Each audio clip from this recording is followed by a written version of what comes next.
ಸಭಾಧ್ಯಕ್ಷರೇ, ರಾಜ್ಯಪಾಲರ ಭಾಷಣದ ಮೇಲೆ ಮಾತಾಡಲಿಕ್ಕೆ ಅವಕಾಶ ನೀಡಿದ್ದಕ್ಕೆ ತಮಗೆ ಧನ್ಯವಾದಗಳನ್ನು ಸಮರ್ಪಿಸ್ತೇನೆ. ರಾಜ್ಯ ಸರ್ಕಾರವು ರಾಜ್ಯಪಾಲರ ಭಾಷಣದಲ್ಲಿ ರಾಜ್ಯದಲ್ಲಿ ಯಾವುದೇ ಸಮಸ್ಯೆ ಇಲ್ಲದೆ ಸುಭಿಕ್ಷವಾಗಿದೆ ಎಂದು ಸುಳ್ಳು ಹೇಳಿಸುವಂಥ ಪ್ರಯತ್ನವನ್ನು ಮಾಡಿದೆ. ಇದೊಂದು ಬಹಳ ಪ್ರಜಾಪ್ರಭುತ್ವ ದುರಂತ ಅಂತ ನಾನು ಹೇಳಲಿಕ್ಕೆ ಬಯಸ್ತಾ ಇದ್ದೇನೆ. ಆದರೆ ಪ್ರಸ್ತುತ ರಾಜ್ಯದ ಪರಿಸ್ಥಿತಿ ಏನಿದೆ, ಒಂದು ಸಮಸ್ಯೆಗಳ ಸರಮಾಲೆಯಾಗಿ ಇವತ್ತಿಡೀ ರಾಜ್ಯದಲ್ಲಿ ಜನರು ಯಾವ ರೀತಿಯ ಕಷ್ಟದಲ್ಲಿ ಪರಿಸ್ಥಿತಿಯ ವಾತಾವರಣದಲ್ಲಿ ಇದ್ದೀರಿ ಅಂತ ಹೇಳುವಂಥದ್ದು ನಾವೆಲ್ಲರೂ ದಿನನಿತ್ಯ ಕಾಣ್ತಾ ಇದ್ದೇವೆ. ಅಧ್ಯಕ್ಷರೇ, ಇವತ್ತು ಭಾಷಣದಲ್ಲಿ ನನ್ನ ಸರ್ಕಾರವು ಅಭಿವೃದ್ಧಿ, ಸಾಮಾಜಿಕ ನ್ಯಾಯ, ಹಣಕಾಸಿನ ಶಿಸ್ತು, ಪ್ರಾದೇಶಿಕ ನ್ಯಾಯ, ಜನಸ್ನೇಹಿ ಆಡಳಿತ, ಕಾನೂನು ಸುವ್ಯವಸ್ಥೆ ಮುಂತಾದವುಗಳಲ್ಲಿ ಅಭೂತಪೂರ್ವದಂಥ ಸಾಧನೆಗಳನ್ನು ಮಾಡಿದೆ ಅಂತ ಹೇಳುವಂಥದ್ದನ್ನು ಹೇಳಿದ್ದಾರೆ. ನನಗೊಂದು ಮಾತನ್ನು ಕೇಳಲಿಕ್ಕೆ ಬಯಸ್ತೀನಿ, ಇದು ಯಾವುದಾದ್ರೂ ಒಂದು ಸತ್ಯ ಇದೆಯಾ ಇದರಲ್ಲಿ? ಇವತ್ತು ಅಭಿವೃದ್ಧಿಯ ಬಗ್ಗೆ ಹೇಳಿದ್ದಾರೆ ಅವರು, ಪ್ರಥಮವಾದಂಥ ಮಾತು ಅಭಿವೃದ್ಧಿ. ನಾನು ಇವತ್ತು ಹೇಳ್ತೇನೆ, ಕಳೆದ 2.5 ವರ್ಷಗಳಲ್ಲಿ, ಬೇರೆ ಇಡೀ ರಾಜ್ಯದ ಬಗ್ಗೆ ನಾನು ಮಾತಾಡ್ಲಿಕ್ಕೆ ಹೋಗಲ್ಲ, ನನ್ನ ವಿಧಾನಸಭಾ ಕ್ಷೇತ್ರದಲ್ಲಿ ಯಾವುದಾದ್ರೂ ಒಂದು ಕಾಮಗಾರಿಗಳಿಗೆ ಶಿಲಾನ್ಯಾಸ ಈ ಸರ್ಕಾರ ಕೊಟ್ಟು ಮಾಡಿದೆ ಅಂತೇಳಿ ಅವ್ರು ತೋರಿಸ್ಕೊಡ್ಬೇಕು. ನಮ್ಮ ಜಿಲ್ಲೆಯಲ್ಲಂತೂ ಈ ಸರ್ಕಾರ ಕೇವಲ ಉದ್ಘಾಟನೆ ಮಾಡ್ಲಿಕ್ಕೆ ಬಂದಂತ ಸರ್ಕಾರ ಅಂತೇಳಿ ಹೇಳಲಿಕ್ಕೆ ಬಯಸ್ತಾ ಇದ್ದೇನೆ. ಹಾಗಾಗಿ ಅಭಿವೃದ್ಧಿಗೆ 1 ರೂಪಾಯಿ ಅನುದಾನವನ್ನ ಕೊಡದೆ ಇವತ್ತು ಅಭಿವೃದ್ಧಿಯನ್ನ ಕುಂಠಿತ ಮಾಡಿದಂತ ಸರ್ಕಾರ ಯಾವುದು ಅಂತ ಕೇಳಿದ್ರೆ ಅದು ಇವತ್ತಿನ ಕಾಂಗ್ರೆಸ್ ಸರ್ಕಾರ. ಸಾಮಾಜಿಕ ನ್ಯಾಯದ ಬಗ್ಗೆ ಮಾತಾಡಿದ್ದಾರೆ. ಸಾಮಾಜಿಕ ನ್ಯಾಯ ಬಹಳ ಒಳ್ಳೆ ರೀತಿಯಲ್ಲಿ ನ್ಯಾಯವನ್ನು ಕೊಟ್ಟಿದ್ದೇವೆ ಅಂತ ಹೇಳುವಂತ ಮಾತನ್ನು ಹೇಳ್ತಾ ಇದ್ದಾರೆ. ಇವತ್ತು ಪರಿಶಿಷ್ಟ ಜಾತಿ, ಪರಿಶಿಷ್ಟ ಪಂಗಡದ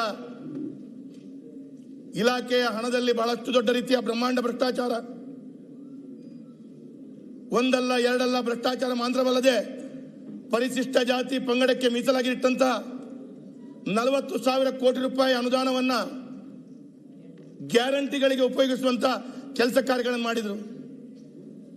ಅದು ಮಾತ್ರವಲ್ಲ, ಹಿಂದುಳಿದ ವರ್ಗದ ಇಲಾಖೆಯಿಂದ ಕೂಡ ಯಾವುದೇ ನಿಗಮಗಳಿಗೆ ಹಣವನ್ನು ಕೊಡದೆ, ನಾನು ಯಾವ್ಯಾವ ನಿಗಮಗಳಿಗೆ ಎಷ್ಟೆಷ್ಟು ನಮ್ಮ ಸರ್ಕಾರ ಇದ್ದಾಗ ಗುರಿ ಕೊಟ್ಟಿತ್ತು, ಇವತ್ತೆಷ್ಟು ಗುರಿ ಕೊಟ್ಟಿದ್ದಾರೆ ಅಂತ ಹೇಳೋದು ಕೂಡ ದಾಖಲೆಯನ್ನು ಮತ್ತೆ ಕೊಡ್ತೀನಿ. ಅದೇ ರೀತಿಯಲ್ಲಿ ಬೇರೆ ಬೇರೆ ಎಲ್ಲ ವಿಭಾಗದ ಬಂಧುಗಳಿಗೆ ಯಾವುದೇ ರೀತಿಯ ಸಾಮಾಜಿಕ ನ್ಯಾಯವನ್ನು ಕೊಡ್ಲಿಕ್ಕಾಗದೆ ಇವತ್ತು ಈ ಸರ್ಕಾರ ಸಂಪೂರ್ಣವಾಗಿ ನಿರ್ಲಕ್ಷಿತವನ್ನು ಹೇಳಲಿಕ್ಕೆ ಬಯಸ್ತಾ ಇದ್ದೇನೆ. ಒಂದು ಕಡೆಯಲ್ಲಿ ಹಣಕಾಸಿನ ಶಿಸ್ತು ಅಂತೇಳಿ ಹೇಳ್ತಾರೆ. 37,000 ಕೋಟಿ ರೂಪಾಯಿ ಕಾಂಟ್ರಾಕ್ಟ್ಗಳ ಕೆಲಸ ಮಾಡಲಿಕ್ಕೆ ಅವರ ಪೇಮೆಂಟ್ ಅನ್ನು ಕೊಡದೆ ಅಭಿವೃದ್ಧಿ ಕೆಲಸ ಕಾರ್ಯಗಳನ್ನು ಕೈಗೆತ್ತಿಕೊಳ್ಬೇಕು ಅಂತೇಳಿ ಆದ್ರೆ ಅವರು ಪಡುವಂತ ಕಷ್ಟ, ನಾವು ಪಡುವಂತ ಕಷ್ಟವನ್ನು ಕಂಡಾಗ ಎಲ್ಲೋ ಒಂದು ಕಡೆ ಹಣಕಾಸಿನ ಶಿಸ್ತು ಈ ರಾಜ್ಯ ಸಂಪೂರ್ಣವಾಗಿ ಮರೆಮಾಚೆ ಹೋಗಿದೆ ಅಂತ ಹೇಳುವಂಥದ್ದು ಕೂಡ ಹೇಳಲಿಕ್ಕೆ ಬಯಸ್ತಾ ಇದ್ದೇನೆ. ಇವತ್ತು ಕಾಂಟ್ರಾಕ್ಟ್ ಅವರು ಹೇಳ್ತಾರೆ, ನಾಡ್ದು ಹಣವನ್ನ ಕೊಡದೇ ಇಲ್ಲ ಅಂತ ಹೇಳಿದ್ರೆ ಮಾರ್ಚ್ ತಿಂಗಳಿಂದ ಯಾವುದೇ ಅಭಿವೃದ್ಧಿ ಕಾರ್ಯವನ್ನ ನಾವು ಕೈಗೆತ್ತಿಕೊಳ್ಳಲ್ಲ ಅಂತ ಹೇಳುವಂತ ಮಟ್ಟಿಗೆ ಇವತ್ತು ಹಣಕಾಸಿನ ವ್ಯವಸ್ಥೆಗಳನ್ನ ಕರ್ನಾಟಕ ರಾಜ್ಯದ ಪರಿಸ್ಥಿತಿಯನ್ನು ಯಾವ ರೀತಿ ತಂದಿಟ್ಟಿದ್ದಾರೆ. ಪ್ರಾದೇಶಿಕ ನ್ಯಾಯ ಅಂತ ಹೇಳುವಂತ ಮಾತನ್ನು ಹೇಳ್ತಾರೆ. ನಾನು ಇವತ್ತು ಮಾತನ್ನು ಹೇಳ್ತೀನಿ, ತಾವು ಕರಾವಳಿ ಭಾಗದಿಂದ ಬಂದವರು. 2.5 ವರ್ಷಗಳಲ್ಲಿ ಕರಾವಳಿ ಅಭಿವೃದ್ಧಿ ಪ್ರಾಧಿಕಾರಕ್ಕೆ 1 ರೂಪಾಯಿ ಕೊಟ್ಟಿದ್ದಾರೆ. ಬೆಳಗಾವಿ ಅಧಿವೇಶನದಲ್ಲಿ ಉತ್ತರ ಕರ್ನಾಟಕದ ಚರ್ಚೆಯ ಬಗ್ಗೆ 2 ಭಾಗದ ಶಾಸಕರು, ನಮ್ಮ ಉತ್ತರ ಕರ್ನಾಟಕ ಅಭಿವೃದ್ಧಿ ಆಗಿಲ್ಲ, ಅಥವಾ ನಮ್ಮ ಕರ್ನಾಟಕದ ಭಾಗ ಅಭಿವೃದ್ಧಿ ಆಗಿಲ್ಲ, ಮಹಾರಾಷ್ಟ್ರ ಕರ್ನಾಟಕ ಅಭಿವೃದ್ಧಿ ಆಗಿಲ್ಲ ಅಂತ ಹೇಳುವಂಥದ್ದನ್ನ ಇವತ್ತು ಹೇಳ್ತಾ ಇರುವಂಥದ್ದು ಪ್ರಾದೇಶಿಕ ನ್ಯಾಯದಲ್ಲಿ ಎಲ್ಲೋ ಒಂದು ಕಡೆ ಸಂಪೂರ್ಣವಾಗಿ ನಿರ್ಲಕ್ಷಿತ ಇರುವಂಥದ್ದನ್ನ ನಾವು ಕಾಣ್ತಾ ಇದ್ದೇವೆ. ಇವತ್ತು ಜನಸ್ನೇಹಿ ಆಡಳಿತ ಅಂತ ಹೇಳ್ತಾರೆ. ನಾನು ಈ ಸಭೆಯಲ್ಲಿ, ಈ ವಿಧಾನಸೌಧದಲ್ಲಿ ಸಾರ್ವಜನಿಕರು ಕಣ್ಣೀರು ಹಾಕ್ತಾ ಇದ್ದಾರೆ. ಇವತ್ತು ಒಂದು ಕಡೆಯಲ್ಲಿ ಭ್ರಷ್ಟಾಚಾರ. ನಾನು ಮುಖ್ಯಮಂತ್ರಿಗಳಿದ್ದಾರೆ, ಇವತ್ತು ಈ ಮಾತನ್ನು ಹೇಳ್ತೇನೆ, ಈ ರಾಜ್ಯದ ಯಾವುದೇ ಒಂದು ಅಧಿಕಾರಿಗಳನ್ನು ಕೇಳಿ ನೋಡಿ, ನಾನು 1 ಕೋಟಿ ಕೊಟ್ಟು ಬಂದಿದ್ದೀನಪ್ಪ, ನಾನು 1.5 ಕೋಟಿ ಕೊಟ್ಟು ಬಂದಿದ್ದೀನಿ, ಈ ರೀತಿ ಮಾತಾಡುವಂತ ಪರಿಸ್ಥಿತಿ, ಸಾರ್ವಜನಿಕವಾಗಿ ಕುಲ್ಲ ಮಾತಾಡುವಂತ ಪರಿಸ್ಥಿತಿ ಬಂದು ನಿಂತಿದೆ. ಜನಸ್ನೇಹಿ ಆಡಳಿತ ಯಾವ ರೀತಿ ಕೊಡ್ಲಿಕ್ಕೆ ಸಾಧ್ಯ? ಅಧಿಕಾರಿಗಳು ಭ್ರಷ್ಟಾಚಾರ ಮಾಡುವಂಥದ್ದು, ಯಾವುದೇ ಕಾಮಗಾರಿಗಳಿಗೆ ಬೇಕಾಬಟ್ಟೆಯಾಗಿ ಲಂಚವನ್ನು ಕೇಳುವಂತ ವಾತಾವರಣ, ಕಚೇರಿಗೆ ಹೋದ್ರೆ ಕೆಲಸಗಳಾಗದೆ ಹೊಸ ಹೊಸ ಕಾನೂನು, ಹೊಸ ಹೊಸ ನಿಯಮಗಳನ್ನು ಅನುಷ್ಠಾನ ಮಾಡಿದ್ರಿ. ಇತ್ತೀಚೆಗೆ ಒಂದು ಈ ಖಾತಾವನ್ನು ತಂದು ಹಾಕಿದ್ರಿ. ಕಳೆದ 5 ತಿಂಗಳಿಂದ ಯಾವುದಾದ್ರೂ ಒಂದು ಈ ಖಾತಾದಲ್ಲಿ ಸರಿಯಾದ ಈ ಖಾತಾವನ್ನು ಕೊಡಿಸ್ಲಿಕ್ಕೆ ಆಗಿದ್ದ? ಹೀಗೆ 10 ವಿಷಯಗಳ ಬಗ್ಗೆ ಇವತ್ತು ಜನಸ್ನೇಹಿ ಆಡಳಿತ ಸಂಪೂರ್ಣವಾಗಿ ವಿಫಲವಾಗಿದೆ ಅಂತೇಳಿ ನಾನು ಹೇಳಲಿಕ್ಕೆ ಬಯಸ್ತಾ ಇದ್ದೇನೆ. ಇವತ್ತು ಕಾನೂನಲ್ಲಂತೂ ಬಹಳಷ್ಟು ವಿಚಾರಗಳನ್ನು ಮಾತಾಡಿದ್ದಾರೆ. ಅದು ಯಾವುದನ್ನು ನಾನು ಮಾತಾಡ್ಲಿಕ್ಕೆ ಹೋಗಲ್ಲ. ಆದರೆ ನಾನು ಮಾನ್ಯ ಗೃಹ ಸಚಿವರ ಹತ್ರ 3 ಸಲ ಬೇಡ್ಕೊಂಡೆ. ನನ್ನ ಕ್ಷೇತ್ರದ ಹೃದಯ ಭಾಗದಲ್ಲಿ ಒಂದು ಜೈಲಿದೆ, ಅದಕ್ಕೊಂದು ಜಾಮರ್ ಹಾಕಿದ್ದೀರಿ, ದಯವಿಟ್ಟು ತೆಗೆದುಕೊಡಿ ಅಂತೇಳಿ 6-7 ಪ್ರತಿಭಟನೆ ಮಾಡಿದೆ. ವಿಧಾನಸೌಧದಲ್ಲಿ ಮಾತಾಡಿದೆ. ಗೃಹ ಸಚಿವರು ಉತ್ತರ ಕೊಟ್ಟರು, ಉಪಮುಖ್ಯಮಂತ್ರಿಗಳು ಉತ್ತರ ಕೊಟ್ಟರು.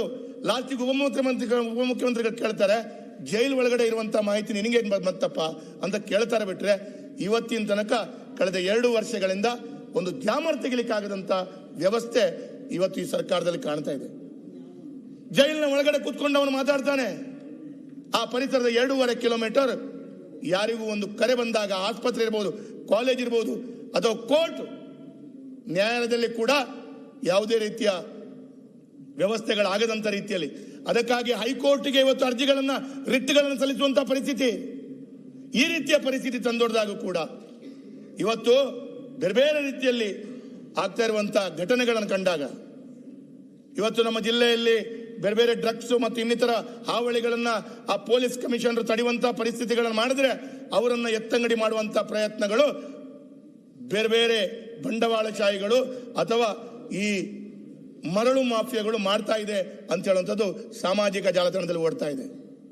ಇದನ್ನೆಲ್ಲ ಕಂಡಾಗ ಕಾನೂನು ಸುವ್ಯವಸ್ಥೆ ಸರಿಯಾಗಿದೆಯಾ? ಇಡೀ ರಾಜ್ಯದಲ್ಲಿ ಆಗುವಂತ ಎಲ್ಲ ಘಟನೆಗಳು ದಿನನಿತ್ಯ ಇಲ್ಲಿ ಇವತ್ತು ಬಹಳಷ್ಟು ಚರ್ಚೆಗಳಾಯಿತು. ಇದನ್ನೆಲ್ಲವನ್ನ ಕಂಡಾಗ ಇವತ್ತು ಸಿದ್ದರಾಮಯ್ಯ ಹೇಳಿದಂತ ಈ ಒಂದು ನನ್ನ ಸರ್ಕಾರ ಅಂತೇಳಿ ರಾಜ್ಯಪಾಲರ ಹತ್ರ ಹೇಳಿಸ್ಲಿಕ್ಕೆ ಬಯಸಿದಂತ ಅಭಿವೃದ್ಧಿ, ಸಾಮಾಜಿಕ ನ್ಯಾಯ, ಹಣಕಾಸಿನ ಶಿಸ್ತು, ಪ್ರಾದೇಶಿಕ ನ್ಯಾಯ, ಜನಸ್ನೇಹಿ ಆಡಳಿತ, ಕಾನೂನು ಸುವ್ಯವಸ್ಥೆ ಇದರಲ್ಲಿ ವಿಫಲವಾಗಿದೆ ಅಂತ ಹೇಳುವಂಥದ್ದು. ಇನ್ನು ಕೂಡ ಹಲವು ವಿಷಯಗಳ ಬಗ್ಗೆ ಅದರ ಬಗ್ಗೆ ಉದಾಹರಣೆ ಕೊಡಬಲ್ಲೆ. ಯಾಕೆ ಕೊಡ್ಲಿಕ್ಕೆ ಆಗಲ್ಲ ಅಂತ ಹೇಳಿದ್ರೆ ನೀವು 1/4 ಗಂಟೆ 10 ನಿಮಿಷ ನೆಕ್ಸ್ಟ್ ಅಂತ ಹೇಳ್ತೀರಿ. ಅದಕ್ಕಾಗಿ ಹೇಳಲಿಕ್ಕೆ ಬಯಸಲ್ಲ. ಆದ್ರೆ ನಾರಾಯಣ ಸ್ವಾಮಿ ಅವರು 3/4 ಗಂಟೆ ಮಾತಾಡಿದ್ರು. ನನಗೆ ಅಷ್ಟು ಬೇಡ, 20 ನಿಮಿಷ ಕೊಟ್ಟರೆ ಸಾಕು ದಯವಿಟ್ಟು ಅಂತ ಹೇಳುವಂಥದ್ದು ಹೇಳಲಿಕ್ಕೆ ಬಯಸ್ತೇನೆ. ಇವತ್ತು ಅಧ್ಯಕ್ಷರು ಇವತ್ತು ಇವರ ರಾಜ್ಯಪಾಲರ ಭಾಷಣದಲ್ಲಿ 2ನೇ ಪೇಜಲ್ಲಿ ಕೊಟ್ಟದ್ದು 15ನೇ ಹಣಕಾಸು ಆಯೋಗದ ಅವಧಿಯಲ್ಲಿ ಸುಮಾರು 1.25 ಲಕ್ಷ ಕೋಟಿ ರೂಪಾಯಿಗಳಷ್ಟು ಬೃಹತ್ ಪ್ರಮಾಣದ ಸಂಪನ್ಮೂಲಗಳು ರಾಜ್ಯಕ್ಕೆ ಸಿಗದೆ ವಂಚನೆ ಆಗಿದೆ. ನಾನು ಹೇಳ್ತೇನೆ, ಗ್ರಾಮ ಪಂಚಾಯತ್ನಿಂದ ಹಿಡಿದು ಬೃಹತ್ BBMP ತನಕ ಚುನಾವಣೆ ಆಗಿಲ್ಲ. ಅಲ್ಲಿ ಆಡಳಿತದಲ್ಲಿ ಯಾವುದೇ ಬಾಡಿ ಇಲ್ಲ ಅಂತೇಳಿ ಆದ್ರೆ 15ನೇ ಹಣಕಾಸು ಬರಲ್ಲ, 16ನೇ ಹಣಕಾಸು ಬರಲ್ಲ. ಸಾಮಾನ್ಯ ಜ್ಞಾನ ಇದು. ಚುನಾವಣೆ ಮಾಡಬೇಡಿ ಅಂತೇಳಿ ಕೇಂದ್ರ ಸರ್ಕಾರ ಹೇಳಿತ್ತಾ? ಗ್ರಾಮ ಪಂಚಾಯತ್ ಅಂತ ಹಿಡಿದು ತಾಲೂಕು ಪಂಚಾಯತ್, ಜಿಲ್ಲಾ ಪಂಚಾಯತ್, ಪಟ್ಟಣ ಪುರಸಭೆ, ಮಹಾನಗರ ಪಾಲಿಕೆ, BBMP ಚುನಾವಣೆ ಯಾಕೆ ಮಾಡಿಲ್ಲ? ಕೊಟ್ಟಂತ ರಿಸರ್ವೇಶನ್ ಅನ್ನು ಸರ್ಕಾರ ಸರಿಯಾಗಿ ಕೊಡಬೇಕಾಗಿತ್ತು. ಚುನಾವಣೆ ಆಯೋಗ ಕೋರ್ಟಿಗೆ ಹೋಗಿ ಚುನಾವಣೆ ನಡೆಸಿ, ಇಲ್ಲದ್ರೆ ಸರ್ಕಾರಕ್ಕೆ ಕ್ಷಿಮಾರಿ ಹಾಕುವಂತ ಪರಿಸ್ಥಿತಿ ಬಂದ್ರು. ರಾಜ್ಯ ಸರ್ಕಾರ ಚುನಾವಣೆ ಮಾಡಲಿಕ್ಕೆ ಯಾವುದೇ ರೀತಿಯ ತಯಾರಿ ಮಾಡಿಕೊಳ್ಳಿಲ್ಲ ಅಂತ ಹೇಳಿ ಆದ್ರೆ ಈ 1.25 ಲಕ್ಷ ಕೋಟಿ ಬರೋದು ಹೇಗೆ ಅಧ್ಯಕ್ಷರೇ? ಹಾಗಾದ್ರೆ ಇವತ್ತು ಕೇಂದ್ರ ಸರ್ಕಾರಕ್ಕೆ ಬೆರಳು ತೋರಿಸಬಾರ್ದು. ನಾವೇ ಇದಕ್ಕೆ ಕಾರಣಕರ್ತರು, ನಾವು ಚುನಾವಣೆ ಮಾಡದ ಕಾರಣ ಇವತ್ತು 1.25 ಲಕ್ಷ ಕೋಟಿ ಇವತ್ತು ಕರ್ನಾಟಕಕ್ಕೆ ಬಂದಿಲ್ಲ, ಇದಕ್ಕೆ ಕಾಂಗ್ರೆಸ್ ಸರ್ಕಾರ ಕಾರಣ ಅಂತೇಳಿ ಅವರು ಬರಬೇಕಿತ್ತು. ಈ ರೀತಿಯ ರಾಜ್ಯಪಾಲರ ಹತ್ರ ಸುಳ್ಳು ಯಾಕೆ ಬರೆಸ್ತೀರಿ ಹೇಳ್ತೀರಾ? ಇದನ್ನು ಬರೆದಿದ್ದೀರಾ ನೀವು ರಾಜ್ಯಪಾಲರ ಭಾಷಣದಲ್ಲಿ? ಹಾಗಾಗಿ ಇವತ್ತು ಈ ರೀತಿಯ ಆರ್ಥಿಕವಾಗಿ ಹೊಡೆತ ಬೀಳಲಿಕ್ಕೆ ಕೂಡ ಇವತ್ತು ಕಾಂಗ್ರೆಸ್ನ ಸರ್ಕಾರ ಕಾರಣ ಅಂತ ನಾನು ಹೇಳಿಕ್ಕೆ ಬಯಸ್ತಾ ಇದ್ದೀನಿ. ಇವತ್ತು ನಿಮ್ಮ ಸರ್ಕಾರದಲ್ಲಿ ಬಹಳಷ್ಟು ದರ ಏರಿಕೆಯನ್ನು ಮಾಡಿದ್ರಿ. ಇವತ್ತು ಒಂದು ಕಡೆಗಳಲ್ಲಿ ಹಾಲಿನ ದರ, ಒಂದು ಕಡೆಯಿಂದ ಗೃಹ ಬಳಕೆ ವಿದ್ಯುತ್ ದರ, ಕಾರ್ಖಾನೆಗಳ ವಿದ್ಯುತ್ ದರ, ಸಾರಿಗೆ ದರ, ಮನೆ ತೆರಿಗೆ, ರಿಜಿಸ್ಟ್ರೇಷನ್ ಟ್ಯಾಕ್ಸ್, ಸ್ಟಾಂಪ್ ಡ್ಯೂಟಿ, ತಾಂತ್ರಿಕ ಶಿಕ್ಷಣ ಶುಲ್ಕ, ವಾಹನ ನೋಂದಣಿ, ಅಬಕಾರಿ ಸುಂಕ, ಕೊನೆಯದಾಗಿ ಯಾರಾದರೂ ಬಹಳ ನಿಶ್ಚಿತೆಯಿಂದ ನಾವು ಸಾಯ್ತೀವಿ ಅಂತ ಹೇಳುವವರಿಗೆ 5 ರೂಪಾಯಿ ಇರುವಂತಹ ಮರಣ ಪತ್ರವನ್ನ, ಡೆತ್ ಸರ್ಟಿಫಿಕೇಟ್ ಅನ್ನ 70 ರೂಪಾಯಿ ಮಾಡಿದಂತ ಸರ್ಕಾರ ಇದೆ. ನಿಶ್ಚಿತೆಯಿಂದ ಸಾಯ್ಲಿಕ್ಕೂ ಬಿಟ್ಟಿಲ್ಲ ಈ ಸರ್ಕಾರ. ಇಂತಹ ಸರ್ಕಾರದಲ್ಲಿ ಈ ರೀತಿಯ ಬೆಲೆ ಏರಿಕೆ, ಇದನ್ನೆಲ್ಲಾದ್ರೂ ಈ ರಾಜ್ಯಪಾಲರ ಭಾಷಣದಲ್ಲಿ ತಾವು ಬರ್ದಿದ್ದೀರಾ? ನೀವು ಮಾಡಿದಂಥ ಕಾರ್ಯ ಇದೆ, ಇದನ್ನು ಬರಿಬೇಕಿತ್ತು. ಬರಿದೆ ಕೇವಲ ಸುಳ್ಳುಗಳನ್ನು ರಾಜ್ಯದ ಈ ಸರ್ಕಾರ ರಾಜ್ಯಪಾಲರಿಂದ ತಾವು ಹೇಳಲಿಕ್ಕೆ ಬಯಸ್ತಾ ಇದ್ದೀರಾ ಅಂತೇಳಿ ನಾವು ಹೇಳಲಿಕ್ಕೆ ಬಯಸ್ತಾ ಇದ್ದೇವೆ. ಇವತ್ತು ಅಧಿಕಾರಕ್ಕೆ ಬಂದ ಕೂಡಲೇ 10 kg ಅಕ್ಕಿಯನ್ನು ಕೊಡ್ತೀವಿ. ಅದರಲ್ಲಿ 5 kg ಅಕ್ಕಿಯನ್ನ ಕೇಂದ್ರ ಸರ್ಕಾರ ಕೊಟ್ಟಂತ ಅಕ್ಕಿಯನ್ನು ನಮ್ದು ಅಂತೇಳಿ ಬಿಂಬಿಸ್ಲಿಕ್ಕೆ ಹೋದ್ರಿ. ತದನಂತರ 5 kg ಅಕ್ಕಿಯ ಬದಲಿಗೆ ಹಣ ಕೊಡ್ತೀವಿ, ಬೇರೆ ಬೇರೆ ರೀತಿಯ ವಾತಾವರಣ ಆಯಿತು. ಇವತ್ತು 16 ಕಡೆಗಳಲ್ಲಿ ರೇಷನ್ ಸ್ಟಾಪ್ಗಳಿಗೆ ಹೋಗಿ ನೋಡಿದಾಗ ನೋ ಸ್ಟಾಕ್, ಅಕ್ಕಿ ಇಲ್ಲ. ವಾರದ 10-15 ದಿವಸಗಳು ನೋ ಸ್ಟಾಕ್, ಅಕ್ಕಿ ಇಲ್ಲ, ನಾಳೆ ಬನ್ನಿ. ಈ ಬೋರ್ಡ್ಗಳ ನನ್ನ ಹತ್ರ ಒಂದು 10-25 ಫೋಟೋ ಇದೆ, ಅದು ತೆಗೆದದ್ದು ನಾನು.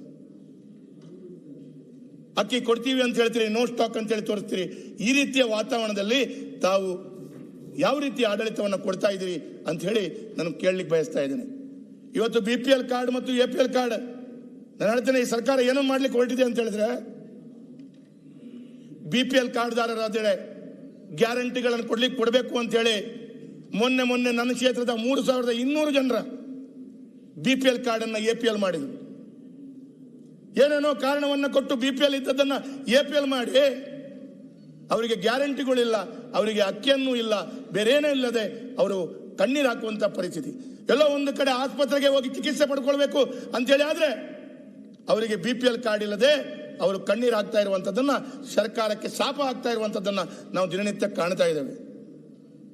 ಇದನ್ನು ಯಾವುದಾದ್ರೂ ನಾವು ಅಕ್ಕಿಯನ್ನ ಕಡಿತ ಮಾಡಿದೀವಿ ಅಂತ ಹೇಳೋದನ್ನ ನೀವು ಹೇಳಿದ್ದೀರಾ? ಇವತ್ತು APL ಈ ಹಿಂದೆ ನಮ್ಮ ಸರ್ಕಾರ ಇರುವಾಗ APL ಕಾರ್ಡ್ದಾರರಿಗೂ 5 kg ಅಕ್ಕಿ ಕೊಡ್ತಾ ಇದ್ರು. ಇವತ್ತು ಎಲ್ಲಿದೆ ಸ್ವಾಮಿ ಅದು? APL ಕಾರ್ಡ್ದಾರರಿಗೂ ಅಕ್ಕಿ ಇಲ್ಲ. BPL ಕಾರ್ಡ್ದಾರರು ಇದ್ದವರಿಗೆ ನೀವು APL ಮಾಡ್ತಾ ಅವರನ್ನ ನೀವು ಪುನರಪಿ ಅಕ್ಕಿ, ಯಾವುದೇ ಸರ್ಕಾರದ ಯೋಜನೆಗಳು ಸಿಗದಂತ ರೀತಿಯ ವಾತಾವರಣವನ್ನ ಈ ಸರ್ಕಾರ ಸೃಷ್ಟಿ ಮಾಡ್ತಾ ಇದೆ. ತಾವು ಕರಾವಳಿ ಭಾಗದವರಾದ ಕಾರಣ ಒಂದೆರಡು ಉಲ್ಲೇಖ ಮಾಡ್ತೇನೆ. ಈ ಹಿಂದೆ 3 ಬಜೆಟ್ ಆಯಿತು. ಮಾನ್ಯ ಮುಖ್ಯಮಂತ್ರಿಗಳು ಓದಿದಂತ ಬಜೆಟ್ನಲ್ಲಿ ಮಂಗಳೂರಿನಲ್ಲಿ ಎಲ್ಲೋ ಒಂದು ಕಡೆ ಮೀನುಗಾರರು ಸಮುದ್ರದಲ್ಲಿ ಹೋದಾಗ ಆಕ್ಸಿಡೆಂಟ್ ಆಗಿ ನೀರಿನಲ್ಲಿ ಮುಳುಗಿದಾಗ ನಾವು C ಆಂಬ್ಯುಲೆನ್ಸ್ ಅನ್ನ ಕೊಡ್ತೇವೆ. ಇವತ್ತು ತನಕ ನಾನು ಆ ದಡದಲ್ಲಿ ನಿಂತು ದುರ್ಬಿನಲ್ಲಿ ನೋಡ್ತಾ ಇದ್ದೇನೆ C ಆಂಬ್ಯುಲೆನ್ಸ್ ಎಲ್ಲಿ ಬರ್ತಾ ಇದೆ ಅಂತ. ಇವತ್ತಿನ ತನಕ 3 ವರ್ಷ ಆಯಿತು, C ಆಂಬ್ಯುಲೆನ್ಸ್ ಕಣ್ಣಿ ಕಾಣಿಲ್ಲ.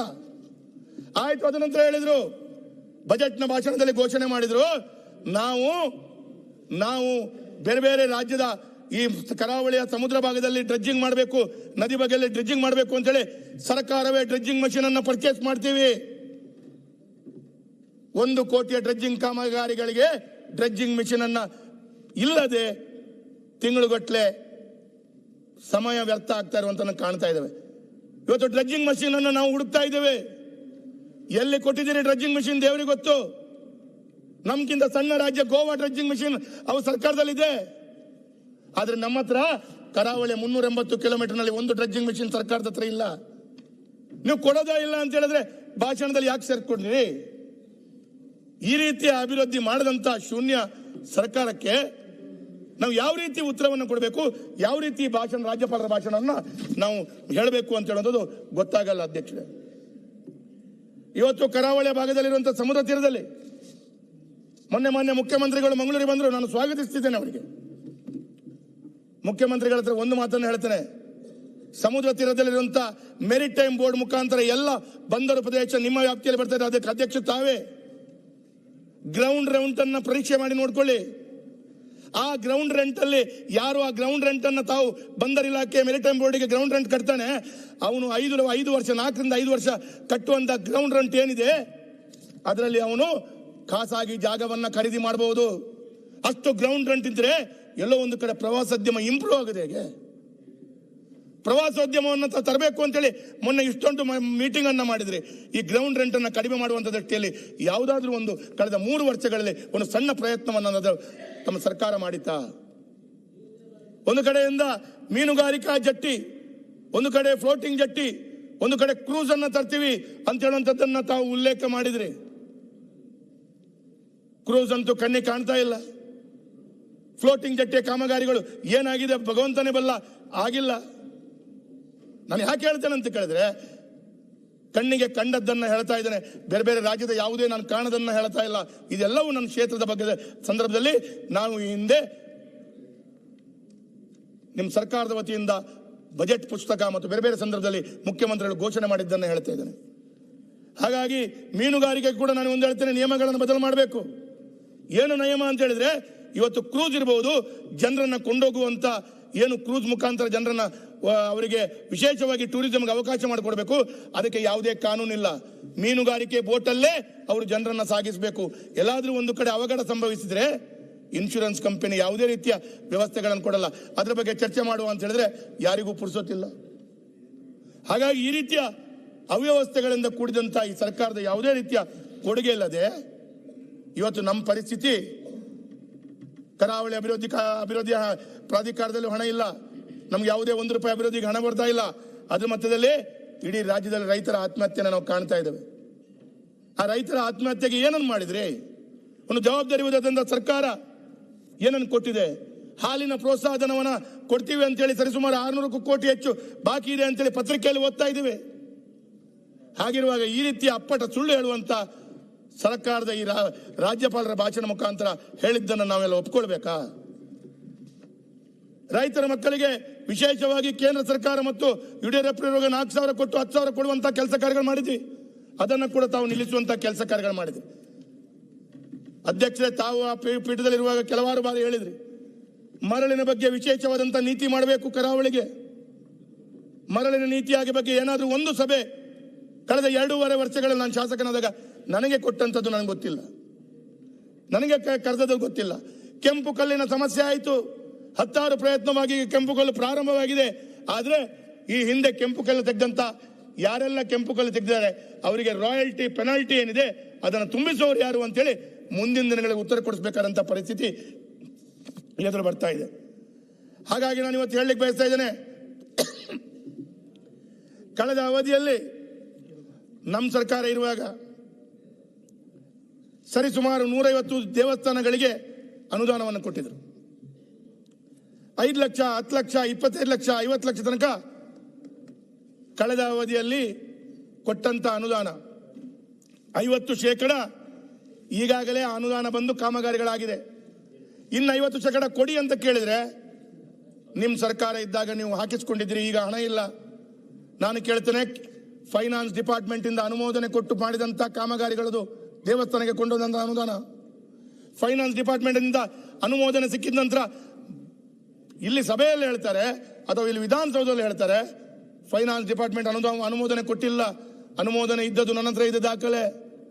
ಆ ದೇವಸ್ಥಾನಗಳು, ಈ ದೇವಸ್ಥಾನದ ಆಡಳಿತ ಮಂಡಳಿಯವರು 5 ಲಕ್ಷ ಸಿಕ್ಕಿದವರು 5 ಲಕ್ಷದ ಕಾಮಗಾರಿಗಳು ಮಾಡಿ 2.5 ಲಕ್ಷ ದೊರಕಿದೆ, ಇನ್ನು 2.5 ಲಕ್ಷ ಬರ್ತದೆ ಅಂತೇಳಿ ಶಾಸಕರ ಮನೆಗೆ ದಿನನಿತ್ಯ ಬರುವಂತ ವಾತಾವರಣ. ಹಾಗಾಗಿ ದೇವರಿಗೂ ಅನ್ಯಾಯ ಮಾಡಿದಂತ ವ್ಯವಸ್ಥೆಗಳಲ್ಲಿ ಇವತ್ತು ಈ ಸರ್ಕಾರ ಕೆಲಸ ಕಾರ್ಯಗಳು ಮಾಡಿದೆ ಅಂತ ಹೇಳುವಂಥದ್ದು ನಾನು ಹೇಳಲಿಕ್ಕೆ ಬಯಸ್ತಾ ಇದ್ದೇನೆ.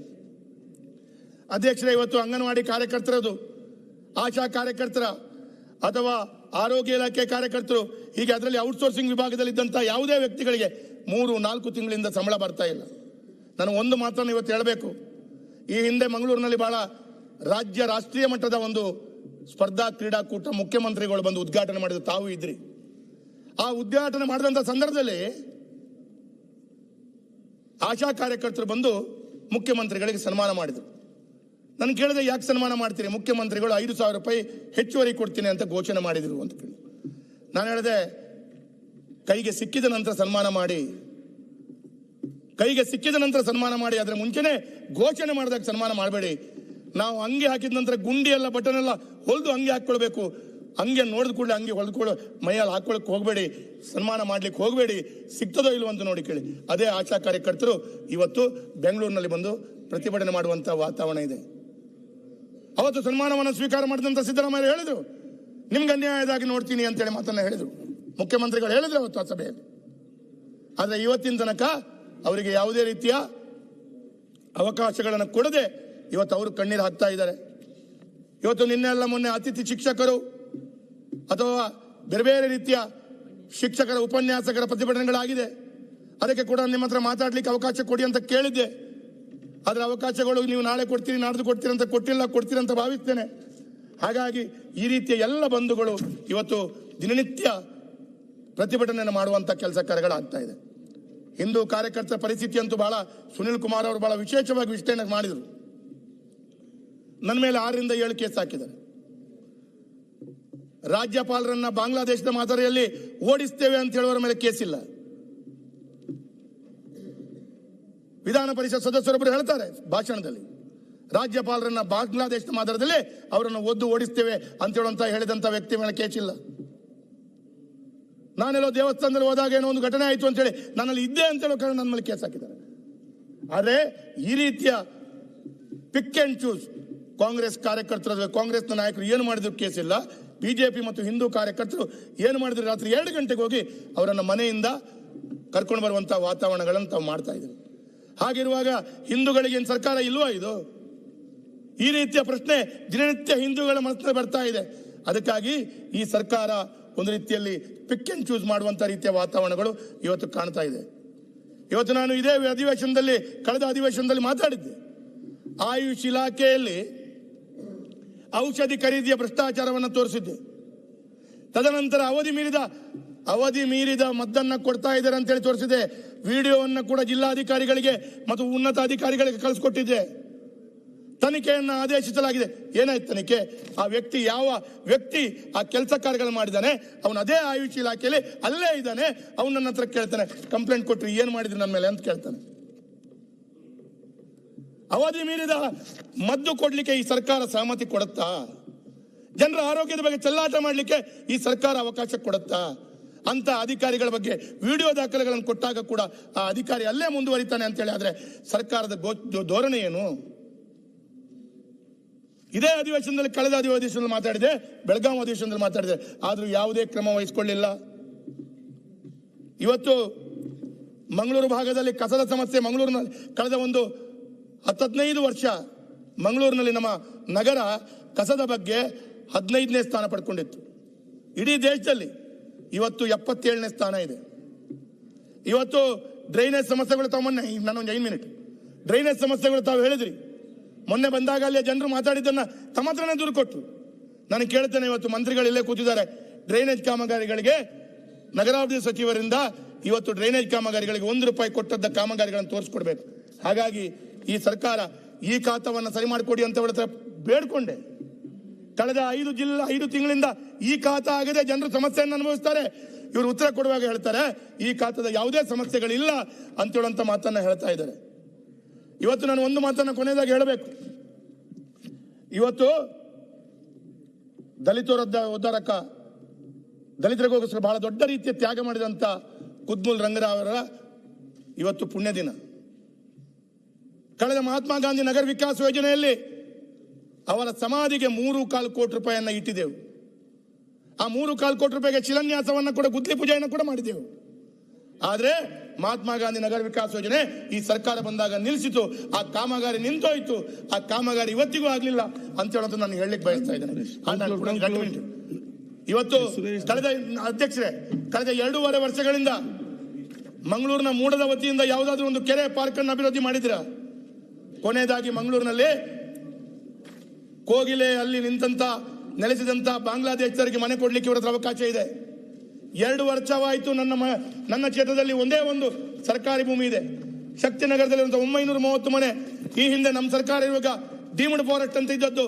ಕೇಂದ್ರ ಸರ್ಕಾರ, ರಾಜ್ಯ ಸರ್ಕಾರಕ್ಕೆ ಅವತ್ತು 15 ಬಾರಿ ಡೆಲ್ಲಿಗೆ ಹೋಗಿ ಡೀಮ್ಡ್ ಫಾರೆಸ್ಟ್ ಅನ್ನು ತೆಗೆದು ಆ ಜಾಗವನ್ನು ಸರಿ ಮಾಡಿಸ್ಕೊಟ್ಟಿದ್ದೇವೆ. 2 ವರ್ಷದ ಹತ್ರ ಆಯ್ತು. ಇಲ್ಲಿ ಅನುಮೋದನೆಗೆ ಬಂದಿದೆ, ಅನುಮೋದನೆ ಸಿಗ್ತಾ ಇಲ್ಲ. ಜಮೀರ್ ಸಾಹೇಬ್ರ ಅನುಮೋದನೆ ಕೊಡಿ ಅಂತ ಕೇಳಿದ್ರೆ ಕೊಡುವವರಿಲ್ಲ. ಈ ರೀತಿಯ ಪರಿಸ್ಥಿತಿಗಳನ್ನು ಎದುರಿಸ್ತಾ ಇದ್ದೇವೆ. ಇವತ್ತು 5 ಮಿನಿಟ್ ಶೋಕ 25 ಮಿನಿಟ್ಸ್ ಆಯ್ತು, ಜಾಸ್ತಿ ಆಯ್ತು. ತುಂಬಾ ಎಲ್ಲರೂ ಮಾತಾಡ್ಬೇಕಲ್ಲ. ಮಹೇಶ್ ಸಿಂಗ್ ಅವ್ರು ನಿಮ್ಗೆ ಬಿಟ್ಟು ಕೊಟ್ಟದ ಯಾಕೆ? ಬೇಗ ಹೋಗ್ಲಿಕ್ಕೆ ಅಂತ ಹೇಳಿ ಮಹೇಶ್ ಸಿಂಗ್ ಮಾತಾಡಿ. ಕ್ವಶನ್ ಅವರ್ ಇದೆ. ಇವತ್ತು ನಾನು ಕೊನೆಯದಾಗಿ 1-2 ನಿಮಿಷ ಅಧ್ಯಕ್ಷರೇ, ಇವತ್ತು ರಾಜ್ಯಪಾಲರ ಭಾಷಣದಲ್ಲಿ ಜಿ ರಾಮ್ಜಿಯ ಬಗ್ಗೆ ಬಹಳಷ್ಟು ಉಲ್ಲೇಖಗಳಾಯಿತು. ನಾನು ಅದರ ಬಗ್ಗೆ ಎಲ್ಲ ವಿಸ್ತಾರಗಳು ನಾಡ್ದು ನಾವು ಪುನರಪಿ ಮಾತಾಡ್ಲಿಕ್ಕಿದೆ, ಅವಾಗ ನೀವು ಅವಕಾಶ ಕೊಡ್ತೀರಿ. ಆದ್ರೆ ನಾನು ಒಂದು ಕೇಳ್ತೇನೆ, ಸರ್ಕಾರ ಈ ಪತ್ರಿಕೆಯಲ್ಲಿ ಅಡ್ವರ್ಟೈಸ್ಮೆಂಟ್ ಹಾಕಿದೆ. ಒಂದೇ ನಿಮಿಷ what is mean by advertisement? Advertisement ಅಂದ್ರೆ ನನ್ನ ಪ್ರಾಡಕ್ಟ್ ಒಳ್ಳೇದಿದೆ, ನಾನು ಒಳ್ಳೆ ಕೆಲಸ ಮಾಡಿದ್ದೇನೆ, ನಾನು ಕೆಲಸ ಮಾಡಿದ್ದನ್ನು ತೋರಿಸ್ಕೊಳ್ಳಿಕ್ಕೆ ಆ ಅಡ್ವರ್ಟೈಸ್ಮೆಂಟ್ಗೆ ಹಣ ಖರ್ಚು ಮಾಡಬೇಕು, ಬೇರೆಯವರನ್ನ ದೂಷಿಸ್ಲಿಕ್ಕಲ್ಲ. Okay. ಅಡ್ವರ್ಟೈಸ್ಮೆಂಟ್ ಅಂದ್ರೆ ನೀವು ಕೋಲ್ಗೇಟ್ ಪೇಸ್ಟ್ ಅಡ್ವರ್ಟೈಸ್ಮೆಂಟ್ ನೋಡ್ತೀರಿ, ನನ್ನ ಕೋಲ್ಗೇಟ್ ಪೇಸ್ಟ್ ಒಳ್ಳೆದಿದೆ, ಇದರಲ್ಲಿ ಉಪ್ಪು ಇದೆ, ಕ್ಲೋಸ್ ಅಪ್ ಒಳ್ಳೆ ಇಲ್ಲ ಅಂತ ಹೇಳ್ತಾರೆ ಅವರು. ಓಕೆ, ಆ ಒಳ್ಳೆ ಇಲ್ಲ ಅಂತಕ್ಕೆ ಸರ್ಕಾರದ ತೆರಿಗೆ ಹಣವನ್ನು ಉಪಯೋಗ ಮಾಡ್ತಿರಲ್ಲ, ಇದನ್ನು ಕೇಳುವಂತ ತಪ್ಪ ಅಂತ ಹೇಳೋದು.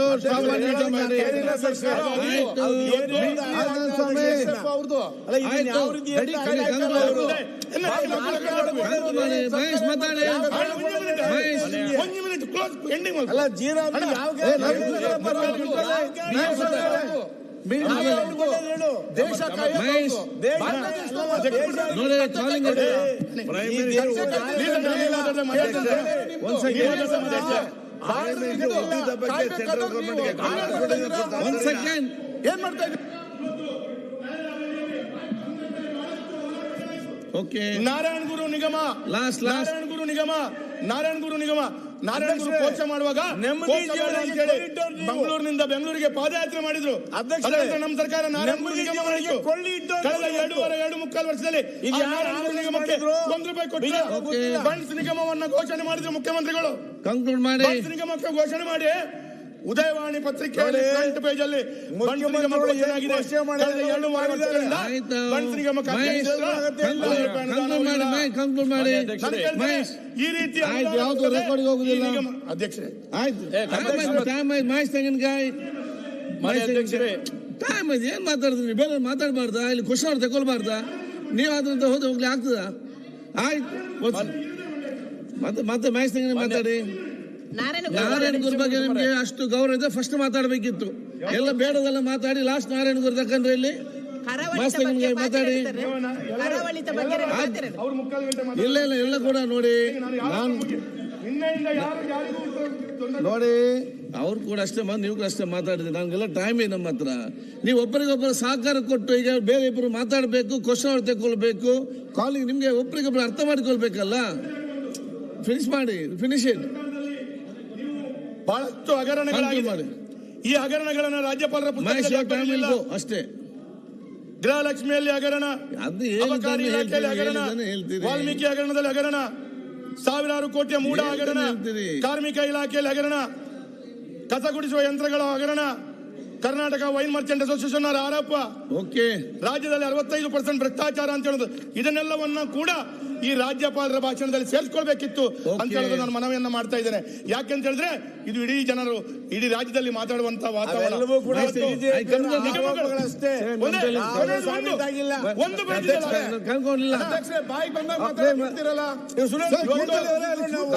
ಮಂಜುನಾಥನೇ ಶಾಪ ಕೊಡ್ತಾರೆ. ಯಾಕಂದ್ರೆ ಆಯ್ತು ಮಹೇಶ್ ಮಾತಾಡಿದ್ರೆ ನಾನು ಮಾತಾಡಿದ್ರೆ ಮಾನ್ಯ ಅಧ್ಯಕ್ಷರೇ ಮಾತಾಡ್ತೇನೆ ನಾನು. ನೀವು ರೆಕಾರ್ಡ್ ಹೋಗುದಿಲ್ಲ, ಏನು ರೆಕಾರ್ಡ್ ಹೋಗುದಿಲ್ಲ. ನೆಕ್ಸ್ಟ್ ಮಾತಾಡೋದು ತೋರಿ ಕಮ್ಮತ್ತ ಕುಳ್ಳೈತೆ ಏನು ಪೂರಕ್ಲೆ ನ್ಯಾಯ ಎಲ್ಲರೂ ಕೂಡ ಮಾತಾಡ್ಬೇಕು, ಎಲ್ಲರಿಗೂ ನ್ಯಾಯ ಮಾತಾಡ್ತದೆ. ಆಯ್ತಪ್ಪ, ಕೊಟ್ಟಿದ್ದಾನೆ ಲಾಸ್ಟ್ ಮೂರು ಕೊಟ್ಟು ಈಗ ಸಲ ಕೊಟ್ಟಿದ್ದಾನೆ. ಯಾಕೆ ಚರ್ಚೆ ಮಾಡ್ತೇವೆ? ಮಹೇಶ್ ಮಾತಾಡಿ. ಮಾನ್ಯ ಅಧ್ಯಕ್ಷರೇ, ರಾಜ್ಯಪಾಲರ ಎಲ್ಲರೂ ಮಾತಾಡ್ಬೇಕು. ನೀವು ಈ ರೀತಿ ಮಾಡಿದ್ರೆ ಹೇಗೆ? ಮಾನ್ಯ ಅಧ್ಯಕ್ಷರೇ, ರಾಜ್ಯಪಾಲರ ಊರಿಗೆ ಹೋಗಿ ಮತ್ತೆ